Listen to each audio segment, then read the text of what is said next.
भावकानांतर्गत वाजे विभाजनेमध्ये त्याच्या ह्या वस्तू शोधेची सुंदरता केंद्राची सुमतीराम मध्ये सरस्वती मात्या ಮುಖ್ಯವಾಗಿ ಭಗವತ್ನವರದೇ ಗಣೇಶ್ ಇವತ್ತಿನ ಈ ಒಂದು ದೊಡ್ಡ ಕಾರ್ಯಕ್ರಮದ ಅಧ್ಯಕ್ಷರು ನಮ್ಮ ಆತ್ಮೀಯರು ಅವರಿಗೂ ನಮಸ್ಕಾರ. ವೇದಿಕೆಯಲ್ಲಿರುವ ಎಲ್ಲ ವಿದ್ಯಾಮಾನರು ಜನರು ಆಮೇಲೆ ಪ್ರಾಚಾರ್ಯರುಗಳು ಎಲ್ಲ ಹಿರಿಯರು ಅವರಿಗೂ ಮನೆಯಿಂದ ವೇದಿಕೆ ಮುಂದಿರುವ ಎಲ್ಲರಿಗೂ ಹಿರಿಯರಿದ್ದೀರಿ, ವನಿತೆಯರಿದ್ದೀರಿ, ಮಾತೆಯರಿದ್ದೀರಿ, ಮತ್ತು ಅದೇ ರೀತಿ ವಿದ್ಯಾರ್ಥಿಗಳಿದ್ದೀರಿ. ಎಲ್ಲರಿಗೂ ಶುಭ ಹಾರೈಕೆಗಳನ್ನು ನಾನು ನೀಡುತ್ತಾ ಒಂದೆರಡು ಮಾತುಗಳನ್ನು ಆಡಲಿಕ್ಕೆ ಬಯಸ್ತೇನೆ. ಇವತ್ತಿನ ಈ ಕಾರ್ಯಕ್ರಮ ವೈಯಕ್ತಿಕವಾಗಿ ಹಲವಾರು ಕಾರಣಗಳಿಂದ ನನ್ನ ಹೃದಯಕ್ಕೆ ತುಂಬ ಹತ್ತಿರವಾಗಿದೆ ಅಥವಾ ನನಗೆ ಬಹಳ ಅಪ್ಯಾಯವಾದ. ಯಾಕಂದರೆ ಯಜ್ಞೇಶ್ ಮುಖ್ಯವಾಗಿ ಇವತ್ತು ನಮ್ಮ ಈ ಒಂದು ಕಾರ್ಯಕ್ರಮದ ಅಧ್ಯಕ್ಷರು ಅವರು ನಮ್ಮ ಹೊಸಪೇಟೆನವರೇ, ನಮಗೆಲ್ಲವರು ಯಜ್ಞೇಶ್ ಯಜ್ಞೇಶ್ ಆಚಾರ್ಯರು. ಆದರೆ ಇವತ್ತು ಈ ಗಮಕ ಅನ್ನೋ ಕಲೆಗೆ ಅವರ ಆಚಾರ್ಯ ಸದಸ್ಯ ಹಲವಾರು ಅಂದರೆ ಸಾಕಷ್ಟು ಸ್ಥಿತಿಯನ್ನು ಪ್ರಸಿದ್ಧಿಯನ್ನು ಪಡೆದಿದ್ದಾರೆ. ಅದೇ ರೀತಿಯಲ್ಲಿ ಹಲವಾರು ವಿದ್ಯಾರ್ಥಿಗಳನ್ನು ಅವರು ಆಸಕ್ತಿಯನ್ನು ತಯಾರು ಮಾಡಿದ್ದಾರೆ. ಹಾಗಾಗಿ ಯಜ್ಞೇಶ್ ಆಚಾರ್ಯ. ಆಮೇಲೆ ಇಲ್ಲಿ ಮುಖ್ಯವಾಗಿ ನಮ್ಮ ಸಂಸ್ಮರಣೆ ಒಂದು ನಮ್ಮ ಗುರುಗಳಾದ ಪಿ ಸಿ ವಾಸುದೇವರಾದ ದೊಡ್ಡ ದಂಪತಿಗಳು. ನನಗೂ ಅವರು ಗುರುಗಳಾಗಿದ್ದರು ಒಂದು ವರ್ಷ.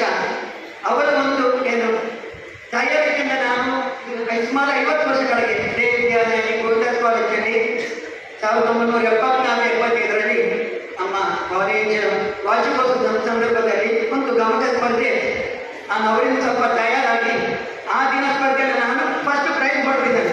ಅದು ಆಮೇಲೆ ನನಗೆ ಬಿಟ್ಟೋಯ್ತು. ಆಮೇಲೆ ಸೀತಾರಾಮಾಚಾರ್ಯರು ನಮ್ಮ ದೊಡ್ಡ ಏನು ಅವರನ್ನು ನಾವು ಅವೆಲ್ಲ ಆರಾಧನೆ ಮಾಡಬೇಕು. ಯಾಕಂದರೆ ದೊಡ್ಡ ಸಾಹಿತಿಗಳು, ನನಗೆ ಕನ್ನಡ ಪ್ರಾಧ್ಯಾಪಕರು ಆಗಿದ್ದರು. ನಮಗೆ ಬಹಳ ಅವರ ಆಶೀರ್ವಾದ ನಮ್ಮನ್ನೇ ಇರಬೇಕು ನಾನು ಬಯಸ್ತೇನೆ. ಅವರೆಲ್ಲರ ಸಂಸ್ಕರಣ ಆಗ್ತಾ ಹೋಗಿದ್ದೆ. ಅದೇ ರೀತಿಯಲ್ಲಿ ಬಹಳ ಹಿರಿಯ ವಿದ್ಯಾರ್ಥಿಗಳೆಲ್ಲ ಬಂದಿದೆ.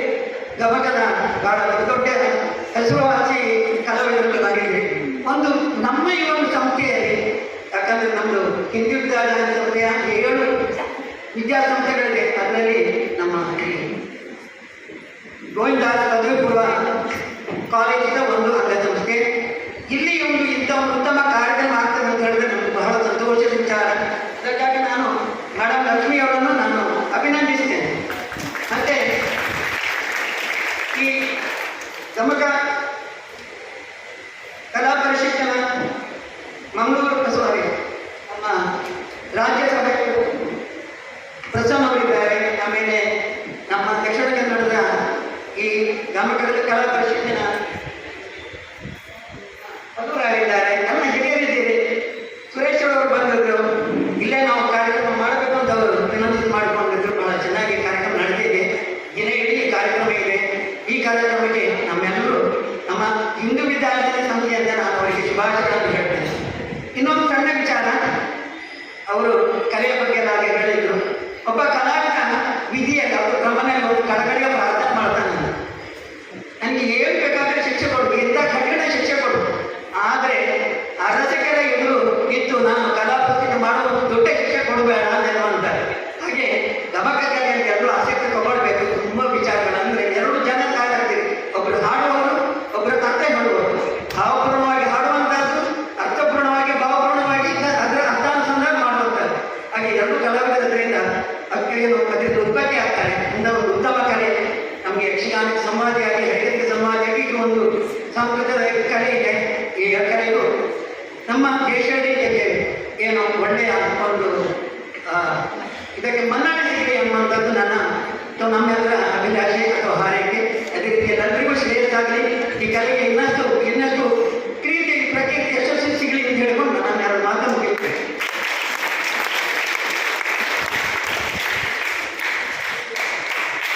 ಜಯಚಂದ್ರ ಅವರಿಗೆ ಧನ್ಯವಾದಗಳು.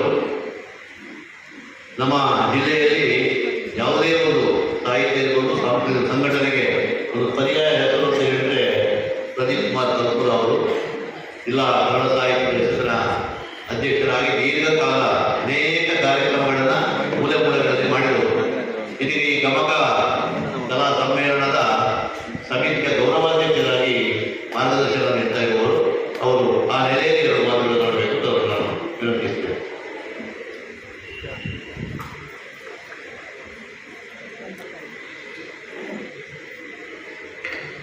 ಓಂ ಶ್ರೀ ಮಂಜುನಾಥಾಯ. ವಸುದೇವ ಸುತಂ ದೇವಂ ಕಂಸ ಕಾಣವರ್ಧನ ದೇವಕಿ ಪರಮಾನಂದ ಕೃಷ್ಣ ವಂದನೆ. ಗಮ್ಮತ್ತ ಕಲಾ ಸಮ್ಮೇಳನ 10 ವರ್ಷ ಬಂದ ನಂತರ ಬಹಳ ಚೆನ್ನಾಗಿ ಅವರು ಗಮಕ ಚಿಂತನೆ ನಮ್ಮ ಮನೆಗೆ ಮನ ಮುಟ್ಟಿಸ್ತಾರೆ. ಮನೆ ಮನೆಯ ಗಮಕ ಕಾರ್ಯಕ್ರಮ ನಾನು ಭಾಗವಹಿಸ್ತಾ ಕೇಳಿ ಬಹಳ ಸಂತೋಷಪಟ್ಟೆ. ಕಠಿಣ ವಿಚಾರಕ್ಕೆ ಅಂತ ಹೇಳಿ ದೇವಿ ಅನುಗ್ರಹ ಇರಬೇಕು. ನಮ್ಮ ಶಾಲೆಯಲ್ಲಿ ಮಾಡೋದು, ಶಾರದಾ ವಿದ್ಯಾಲಯ ತಲಪಾಡಿಯಲ್ಲಿ ಮಾಡೋದು, ಹಂಪೋಳಿ ಹಂಪೋಳಿಗೂ ಪ್ರಶ್ನೆ ತೊಂದರೆ ಇಲ್ಲ. ಆದರೆ ಅಲ್ಲಿ ನಮಗೆ ನಮ್ಮದೇ ಆದಂಥ ಕೆಲವು ವ್ಯವಸ್ಥೆಗಳಿದೆ. ಸುಧಾಕರ ಸಮೀರು ನಾವೆಲ್ಲ ಇದೆ. ಹೊರಗಡೆ ಜನರನ್ನು ಬರಬೇಕಾದ್ರೆ ರಸ್ತೆ ಕಷ್ಟ ಇದೆ ಮತ್ತು ಎಲ್ಲ ಕಡೆಗಳನ್ನು ಆಸ್ವಾದಿಸುವಂಥ ಒಂದು ವರ್ಗ ಸುತ್ತಮುತ್ತಲ ಪ್ರದೇಶದ ಸ್ವಲ್ಪ ಕಷ್ಟ. ಮಂಗಳೂರು ಶಾರದಾ ವಿದ್ಯಾಲಯದಲ್ಲಿ ಮಾಡುವಾಗ ಅಲ್ಲಿಯೂ ಇದೇ ಸಮಸ್ಯೆ, ಪರೀಕ್ಷೆ, ಸಣ್ಣ ಕ್ಯಾಂಪಸ್. ಬಹುಶಃ ನಾನು ತಿಳಿದ ಮಟ್ಟಿಗೆ ಅವರಿಗೆ ಹೀಗೆ ಅಭಿಪ್ರಾಯ ಕೊಟ್ಟೆ. ನಮ್ಮ ಹಿಂದಿನ ಅನುಭವದಲ್ಲಿ ಕಟೀಲೋ ಮುಲ್ಕಿಯೋ ಎಲ್ಲ ರೀತಿಯಲ್ಲೂ ಪ್ರಶಸ್ತ ಉಡುಪಿ ಪುರ ಜಿಲ್ಲೆ ಬೇರೆ ಅಂತ ನಾವು ಭ್ರಮೆ ಕಟ್ಟಿಕೊಳ್ಳೋದಕ್ಕೆ ಅಗತ್ಯ ಇಲ್ಲ. ನಮ್ಮದೇ ಅದು ಸುರತ್ಕಲ್ ಬಹಳ ಪ್ರಶಸ್ತ ಸ್ಥಳ ಅಂತ ನಾನು ಹೇಳಿದೆ. ನಮಗೆ ಯಾವತ್ತೂ ಅದು ನಕಾರಾತ್ಮಕವೋ ಸಕಾರಾತ್ಮಕವೋ, ಆಧುನಿಕ ಸಾಹಿತ್ಯವೋ ಇಲ್ಲ ಪಾರಂಪರಿಕ ಸಾಹಿತ್ಯವೋ, ಆಧುನಿಕ ಕಲೆಯೋ ಪಾರಂಪರಿಕ ಕಲೆಯೋ, ಎಲ್ಲದರ ವ್ಯವಸ್ಥೆಗಳಿಗೆ ಒಂದು ಮೂಲಧಾತುವಾಗಿ, ಮೂಲ ಕೇಂದ್ರ ಬಿಂದುವಾಗಿ, ಮೂಲ ಆಸಕ್ತರ ತಂಡ ಈಗಾಗಲೇ 16ರ ಶಾಸ್ತ್ರನ ಹೇಳಿತು. ಅದು ಇರುವುದಿದ್ದರೆ ಸುರತ್ಕಲ್ನ ಈ ವಿದ್ಯಾಲಯ ಈ ಪರಿಸರದಲ್ಲಿ ಬಹಳ ಹೆಮ್ಮೆಯಿಂದ ನಾನು ಹೇಳ್ಕೊಳ್ತಿದ್ದೆ. ಕನ್ನಡ ಸಾಹಿತ್ಯ, ಸಂಸ್ಕೃತ ಸಾಹಿತ್ಯ, ತುಳು ಸಾಹಿತ್ಯ ಎಲ್ಲವನ್ನು ಪೋಷಿಸಿದಂಥ ಈ ಪ್ರದೇಶ ಈಗಾಗಲೇ ಬಂದು ಬಾಯಿ 10 ವಾರ ಇಲ್ಲದ 10 ವಾರದಲ್ಲಿ ಬರುವುದು ಅಥವಾ ಇಂಡಿಯಾ ಮಹಾನಗರಿಗಳು ಈ ಥರದ ನೆಲೆಯ ಈ ಪ್ರದೇಶದಲ್ಲಿ ಮಾಡಿದರೆ ಒಳ್ಳೆಯದು. ಹಿಂದೆ ಹಲವಾರು ಸಮ್ಮೇಳನಗಳಿಗೆ ನಡೆದಿದೆ. ಬಹುಶಃ ಕಮಿಟಿ ವಾಸುದೇವರವರ ಅಧ್ಯಕ್ಷತೆಯಲ್ಲಿ ಇಲ್ಲಿ ಕಾರ್ಯಕ್ರಮ ನಡೆದಿದೆ. ಗಮಕ ಸಮ್ಮೇಳನಗಳನ್ನು ನಾವು ನಡೆಸಿಕೊಳ್ಬೋದು. ಮತ್ತೂರು ಕೃಷ್ಣಮೂರ್ತಿಯವರು, ಹೊಸಳ್ಳಿ ಕೇಶವಮೂರ್ತಿಯವರ ವಾಚನ ಪ್ರವಚನ ಬಹುಶಃ ಉಡುಪಿ ರಾಜಾಂಗದಲ್ಲಿ ದೈವಾರ್ಷಿಕ ಪ್ರಯತ್ನ ಮಾಡಿದ ನೆನಪು ಇಲ್ಲಿಯೂ ಆಗಿದೆ. ಅದು ಇಲ್ಲಿಯೂ ಆಗಿದೆ. ಈ ಸವಿ ನೆನಪುಗಳು ಅಂದರೆ ಅದ್ಭುತವಾದಂಥ ಒಂದು ಭಾರತೀಯ ವಿದ್ಯಾಭವನದ ಅಧ್ಯಕ್ಷರಾಗಿದ್ದರು, ಅಖಿಲ ಭಾರತ ಅಧ್ಯಕ್ಷರಾಗಿದ್ದರು ಮತ್ತೂರು ಕೃಷ್ಣಮೂರ್ತಿಯವರು. ಯೋಚನೆ ಮಾಡಿ ಎಂತೆಂಥ ಒಂದು ವ್ಯಕ್ತಿತ್ವಗಳನ್ನು ನಾವು ಇಲ್ಲಿ ಕರ್ಕೊಂಡು ಬಂದಿದ್ದಾರೆ. ಒಂದು ಕಲೆ ಸಾಹಿತ್ಯದ ಇದರಲ್ಲಿ ಇವತ್ತು ಗಂಗಮ್ಮ ಕೇಶವಮೂರ್ತಿಯವರ ಕಾರ್ಯಕ್ರಮ ಇದೆ ಅಂತೇಳಿ ಬಹಳ ಸಂತೋಷಪಟ್ಟೆ ನಾನು. ಹಿರಿಯ ಕಮಿಟಿಗಳು ನಾನು ಇಷ್ಟೇ ಹೇಳಬಹುದು ಈ ಸಂದರ್ಭದಲ್ಲಿ, ವಾಚನವೋ ಪ್ರವಚನವೋ ಆ ಕಡೆಯಲ್ಲಿ ಘಟ್ಟದ ಮೇಲೆ ಡಾಕ್ಟರ್ ವಿ ಪ್ರಸನ್ನ ಅವರು ಯೋಚನೆ ಮಾಡಬಹುದು. ನಾವು ಕಳೆದ 30-35-40 ವರ್ಷಗಳಿಂದ ನಾನು ಜೊತೆಯಾಗಿ ಕೆಲಸ ಮಾಡಿದವರು. ನಾನು ಅವರು ಶ್ರೀಮತಿ ಅವರ ಮನೆಗೆ ಬಂದಾಗ ಹೇಳಿದೆ, ಕನ್ನಡದ ಓದದ ಕನ್ನಡ ಸಾಹಿತ್ಯ ಪರಿಷತ್ ಅಧ್ಯಕ್ಷ ಇದ್ದರೆ ನಾನು ಯಾಕಂದ್ರೆ ನೀವು ರನ್ನ ಪಂಪ ಚೆನ್ನಾಗಿ ಇದ್ದರೆ ನನಗೆ ಗೊತ್ತಿಲ್ಲ. ಸಾಹಿತ್ಯ ಸಮ್ಮೇಳನಗಳ ಓದಲು ಹೇಗೆ ಮಾಡುವುದು ಅಂತ ಹೇಳಿದ್ರೆ ಅದಕ್ಕೆ ಕಾರಣ ನಮ್ಮ ಇಲ್ಲಿಯ ಸುತ್ತಮುತ್ತಲಿನ ಒಂದು ಜನಮಾನಸದಲ್ಲಿರುವಂಥ ಕಲೆ, ಸಾಹಿತ್ಯ, ಸಂಸ್ಕೃತಿಯ ಬಗೆಗಿನ ಬದ್ಧತೆ ಅಂತ ಹೇಳುವಂಥದ್ದು. ಇವತ್ತು ಯಕ್ಷಗಾನ ಹೇಳ್ತೇವೆ ನಾವು. ಯಕ್ಷಗಾನ ಕರ್ನಾಟಕದ ದೇಶದಾದ್ಯಂತ ಬೇರೆ ಬೇರೆ ರೂಪಗಳಲ್ಲಿ ಇದೆ. ದೊಡ್ಡ ಆಟ, ಸಣ್ಣ ಆಟ, ಘಟ್ಟದ ಕೊರೆ ಬೇರೆ ಬೇರೆ. ಅಲ್ಲಿ ಸರ್ಕಾರಿ ಅನುದಾನ, ರಾಜಾಶ್ರಯ, ಮಠದಾಶ್ರಯ ಹೀಗೆ ಇದೆ. ಇವತ್ತು ಈ ಪ್ರದೇಶದಲ್ಲಿ ನಮ್ಮ ಈ ತವಳವ ನಾಡಿನಲ್ಲಿ ಅದು ಶಿರೂರಿನ ಮೊದಲುಗೊಂಡು ಕಾಸರಗೋಡು ತನಕ ಪುನಃ ಕೇರಳ ಯೋಚನೆ ಮಾಡಬೇಕಾಗಿಲ್ಲ. ಯಾವುದೇ ಕಲೆ ಸಾಹಿತ್ಯದ ಉಳಿದಲ್ಲಿದ್ದರೆ ಜನಾಶ್ರಯದಿಂದ ಅಂತ ನಾವು ಎದೆ ತಟ್ಟಿ ಹೇಳಬಹುದು. ಜನಾಶ್ರಯದಿಂದ ಹಾಗಾಗಿ ಎಂಥ ಸಮ್ಮೇಳನ, ಎಂಥ ವ್ಯವಸ್ಥೆಗಳು, ಎಂಥವನ್ನು ನಾವು ಗೌರವಿಸುತ್ತೇವೆ. ಎಂತೆಂಥ ವಿದ್ವಾಂಸರು, ಓರ್ವ ಯಕ್ಷಗಾನದ ಕಲಾವಿದ, ಆತ ಭಾಗವತರಿರ್ಬೋದು, ಅರ್ಥಧಾರಿರ್ಬೋದು, ಆತನ ವಾಕ್ಚಾತುರ್ಯ, ಆತನಿಗೆ ಯಾವುದೇ ಡಿಗ್ರಿಗಳಿರುವುದಿಲ್ಲ. ಇದು ಈ ಪ್ರದೇಶದ ಮಣ್ಣಿನದ್ದು. ಇಂದಿಗೂ ವಾಚನ ಪ್ರವಚನ ಅಂತ ಹೇಳುವಂಥದ್ದು. ಆ ಕಡೆ ಗಮಕ ಅಂತ ಹೇಳಿದ್ರೆ ನಮ್ಮ ಊಟದ ಮನೆಗಳ ಚೂರ್ಣಿಕ ಉಂಟಲ್ಲ, ಯಾವ ಗಮಕಕ್ಕೂ ಅದು ಕಡಿಮೆ ಇಲ್ಲ. ದಿನನಿತ್ಯ ಆಸ್ವಾದಿಸುವ ಬಹುಶಃ ನಾನು ಮೊನ್ನೆ ಹೇಳಿದೆ, ನನವರಿಗೆ ಚೂರ್ಣಿಕದ ಒಂದು ಸಂಗ್ರಹ ಮಾಡಿ ಗಮಕ ಸಂಗ್ರಹದಲ್ಲಿ ಬಿಡುಗಡೆ ಮಾಡಿ ಪ್ರಯತ್ನ ಮಾಡಿ. ಪಾರಂಪರಿಕವಾದ ಹಲವಾರು ಚೂರ್ಣಿಕಗಳು ಹಲವಾರು ನಮಗೆ ಗೊತ್ತಿಲ್ಲ, ಅದು ನಶಿಸಿ ಹೋಗ್ತಾ ಇದೆ, ಅಳಿದು ಹೋಗ್ತಾ ಇದೆ. ತುಳು ಲಿಪಿ ನಮ್ಮನ್ನು ಬಿಟ್ಟು ಹೇಗೆ ಹೋಗಿದೋ ಕನ್ನಡ ಅದಕ್ಕೆ ನನಗೆ ಸ್ವಲ್ಪ ಓದಲಿಕ್ಕೆ ಬರ್ತದೆ, ನನ್ನ ಮಗನಿಗೆ ಖಂಡಿತ ಬರೋದಿಲ್ಲ ಅಲ್ವಾ?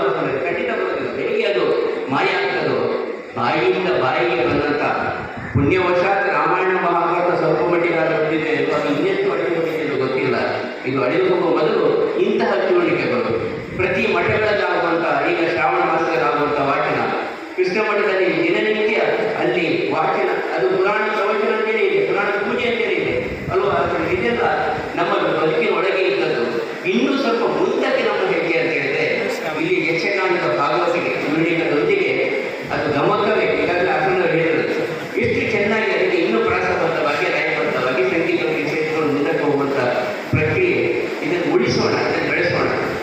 ಯಾವುದೇ ಅದರ ಹೆಸರುಗಳಿರಲಿ, ಅದು ಗಮಕ ಇರಲಿ, ಪುರಾಣ ಇರಲಿ, ಪುರುಣಿಕ ಇರಲಿ, ಭಾಗವತಿಗೆ ಇರಲಿ.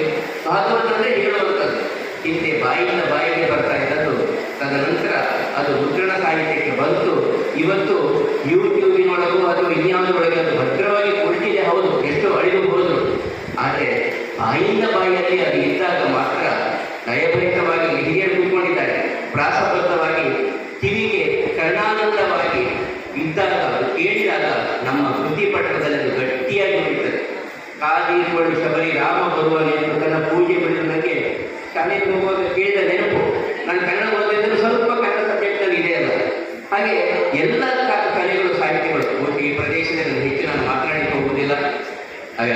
ರಾಜ್ಯ ಸಮ್ಮೇಳನ ಬಹುಶಃ ನಮ್ಮ ಮೂಡುಬಿದ್ರೆ ಚಂದ್ರಯ್ಯ ಅವರ ಅಧ್ಯಕ್ಷತೆಯಲ್ಲಿ ಮೂಡುಬಿದ್ರೆ ಕಟೀಲಲ್ಲಿ ಆದಾಗ ನಾವು ಪಾವತಿ ನಾರಾಯಣಪ್ಪಯ್ಯ ಪ್ರಶಸ್ತಿಯಿಂದ ಈ ಪ್ರದೇಶದ ಅದ್ಭುತವಾದಂತಹ ಕಮಿಟಿ, ಹೀಗೆ ಹಲವಾರು ಜನ ಭಾಷಿಕಗಳು ಅವರ ಹೆಸರಿನಲ್ಲಿ ಅವರನ್ನು ಸ್ಮರಿಸುವ ದೃಷ್ಟಿಯಿಂದ ನಾವು ಮಾಡಿದ್ದು. ಅವರ ವಿಷಯ ಎಷ್ಟು ಬರ್ತದೆ ಗೊತ್ತಿಲ್ಲ, ನಮಗೆ ಗೊತ್ತಿಲ್ಲ.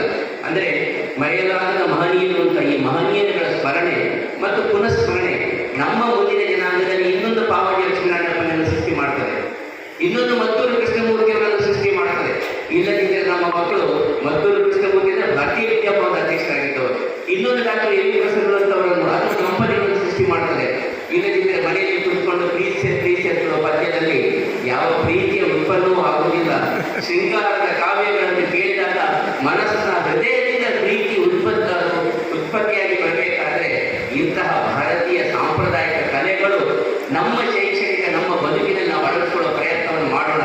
ಇದೇ ಗಮಕ ಸಮ್ಮೇಳನ ಎಂಬುವಂಥ ಈ ಚಿಂತನೆಯ ಒಂದು ಆಶಯ ಈ ಸಂದರ್ಭದಲ್ಲಿ ಹೇಳ್ತಾ, ಸಾಹಿತ್ಯ, ಸಂಸ್ಕೃತಿ, ಕನ್ನಡ ಭ್ರಮೆ ಬೇಕಾಗಿಲ್ಲ. ಕನ್ನಡ ಅಂತ ಹೇಳಿದ್ರೆ ಇನ್ನೊಂದು ಭಾಷೆಗೆ ಕಪ್ಪು ಬಳಿಯುವ ಸಂಸ್ಕೃತಿ ಅಲ್ಲ. ಅಭಿವೃದ್ಧಿ ಪ್ರಾಧಿಕಾರದಲ್ಲಿ ಕಾರ್ಯದರ್ಶಿಗಳಾಗಿದ್ದಾಗ ಬಹುಶಃ ಈ ವಿಧಾನವನ್ನು ನೀಡಬೇಕು. ನಾವು ಎಲ್ಲದಕ್ಕೂ ಮಾನ್ಯತೆ ಕೊಟ್ಟು ನಾಡನೀತಿಯಲ್ಲಿ ಮಧ್ವ ಬರುವುದಕ್ಕೆ ಕಾರಣ ಕುನ್ನೂರವರ ಹೋರಾಟವನ್ನು ಬರೆಯಲಾದರೆ ಸರ್ಕಾರಿ ನೆಲೆಯಲ್ಲಿ ಅದಕ್ಕೆ ಗಟ್ಟಿಯಾಗಿ ಒತ್ತು ಕೊಟ್ಟವರು ಇಲ್ಲಿನವರು ಅಂತ ಬರೋಣ. ಇದರಿಂದ ನಾವು ಎದೆ ತಟ್ಟಿ ಹೇಳಬೇಕು. ಅದರಲ್ಲಿ ಪುನಃ ಆ ಕಾಲ ಈ ಪ್ರಕಾರ, ಆ ಪಂಥ ಈ ಪಂಥದ ಪ್ರಶ್ನೆ ಇಲ್ಲ. ಕನ್ನಡ, ತುಳು, ಕೊಂಕಣಿ, ಕೊಡವ, ಬ್ಯಾರಿ, ಮಲಯಾಳ, ತಮಿಳು, ತೆಲುಗು, ಪಾಲಿ ಎಲ್ಲ ಭಾಷೆಗಳು ಒಳಗೊಂಡು ನಾವು ಇಲ್ಲಿ ಕನ್ನಡವನ್ನು ಅಂದರೆ ಸಂಸ್ಕೃತಿಯನ್ನು ಅಥವಾ ನಮ್ಮೆಲ್ಲ ವರದಿಗಳ ತಿಮೋಲ್ ಅನ್ನುವನ್ನು ಕೈಗಾರಿಸಿಕೊಂಡಿದ್ದಾರೆ.